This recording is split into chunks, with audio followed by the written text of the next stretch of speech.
All right, friends, your Eye on Health is live tonight, and we are talking about Stress Awareness Month. Now, I know stress is normal and natural. We have to deal with it, but long-term stress, it can lead to some negative impacts on your body and your mind. So we got to ask the doctor, right? We are here with Dr. Nwelue from Baylor Scott White. Thank you so much for being with us. It's always a pleasure.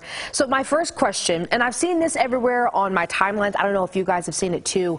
Cortisol. The word cortisol has come up so much in wellness conversations. Talk to us about stress and cortisol levels and how they relate to each other. So cortisol is one of the primary stress hormones. So when you're really, really stressed, your cortisol level goes up. That's going to cause your blood sugar to go up, your heart to race, and blood pressure to go up as well.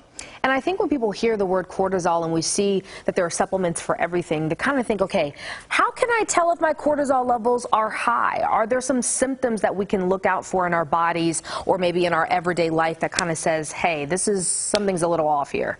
Yes, so there are some syndromes and diseases where naturally these numbers are higher than they should be.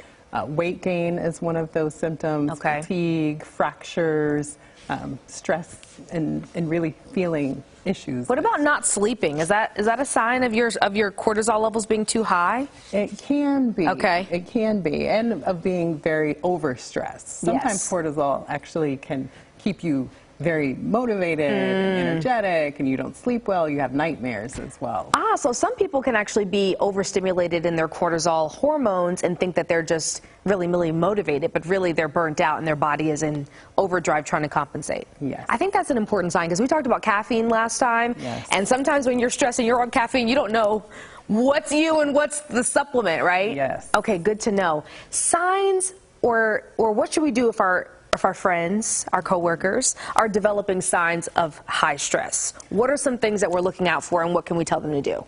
So if you're seeing people not really interested in things that they used to be interested in, feeling tired, fatigued, run down, talk to them. A great thing is to just say, how are you doing? How are you feeling? And let them open up to you. And I guess some more practical things you can do, like around here, a lot of us will go for a walk in the middle of the day outside. Anything we can do at work, because that's where we spend the majority of our time for those of us who don't work from home, is at work. So are there any other things we can do at work that are practical? Take a walk. Okay. Take a break. Shut the computer down for a few minutes. Lay your head on the desk. Stretch. Meditate. Pray. Those are all things that can decrease your stress just in a few minutes. And honestly, and breathing too, right? Yes. Honestly, just a few moments on the Calm app in between shows has helped me sometimes. So I'm just giving you guys some tips here while we have the doctor with us. Dr. Nwelue, Baylor Scott White, thank you so much.